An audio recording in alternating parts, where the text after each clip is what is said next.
innovation, workforce, skilling, etc., which is the theme that we are going to talk about today. On the innovation front, as it was mentioned by Ms. Trump yesterday, today we have India's largest technology incubator in Hyderabad called the T-Hub, which has been doing exceedingly well. And come this time next year, by this time next year, we will be having the world's largest technology incubator / startup engine in our own city of Hyderabad right here. In fact, innovation has been a huge driver in the growth story of Telangana in the last 3.5 years. Our Honorable Prime Minister, Shri Narendra Modi, for the first time in Indian history, for the first time in the history of this country, talks about Startup India. He realizes the importance of innovation. He realizes the importance of skills. He talks about Startup India. He talks about Skill India. And he also talks about how to ensure that this large demographic dividend, which is up for the grabs for India, because more than 50% of our population is less than the age of 27. More than 2/3 of India today is less than the age of 35. So that goes to tell you, India has the largest think force. I don't like to call it workforce. India today has the largest think force on the planet for any country in the history of the planet. As the world is aging, India is getting younger.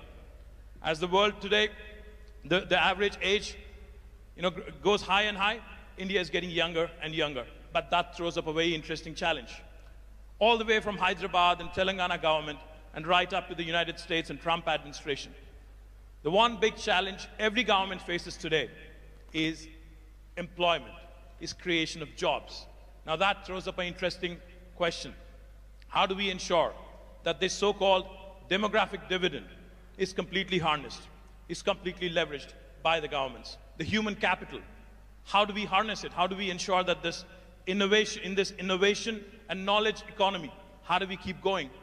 And how do we make sure, most importantly, women, for whom another added dimension, another compounded problem is the gender discrimination that is rampant across the first world, second world, or third world, irrespective of which country you come from.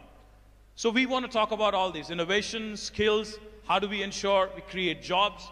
How do we also ensure at the same time we create both job creators, a platform for job creators like T-Hub, and how do we also ensure that for those people who are seeking employment, how do we make sure that they're adequately skilled? How do we also ensure that they keep refreshing their skills every so often? So like I said, I have cracker of a panel, and let me start by introducing the four powerful men. I have four powerful women. I've never done this in my life, moderation. So I'm a little nervous as well, so you have to bear with me for the next 1 hour. Let me start with Chanda Kochhar, the MD and CEO of India's largest private sector bank, a woman who's won multiple awards. I can go on, but she's been consistently ranked among the top 100 most powerful women by Forbes and Fortune, and the winner of Woodrow Wilson Award for corporate citizenship. Chanda, thank you. I think you're here. Chanda Kochhar, ladies and gentlemen, a warm round of applause, please. Next, I'd like to introduce Karen Quintos, the Chief Customer Officer of Dell, the highest ranked, most senior position held by a woman in Dell is currently held by Karen Quintos. Karen works very closely on the board of Dell, the highest and the most senior position, the executive position with Michael Dell and the entire team. So welcome, Karen. We have a lawyer, and then we have a Chief Marketing and Chief Customer Officer. So welcome, ladies, and then we can get started. Thank you very much. What a group. Good morning. It is a bunch of really, really energetic people at 9 a.m. in the morning. Do you guys need more coffee? Well, this is a great panel. Thank you, ladies, for joining me. Let me start off by posing one question, and let me start off with Chanda. Chanda, you've donned multiple roles. You've been rated as one of the most powerful women in business by Forbes, by Fortune. You lead India's largest private sector bank. You're among the top 10 most influential businesswomen in the world.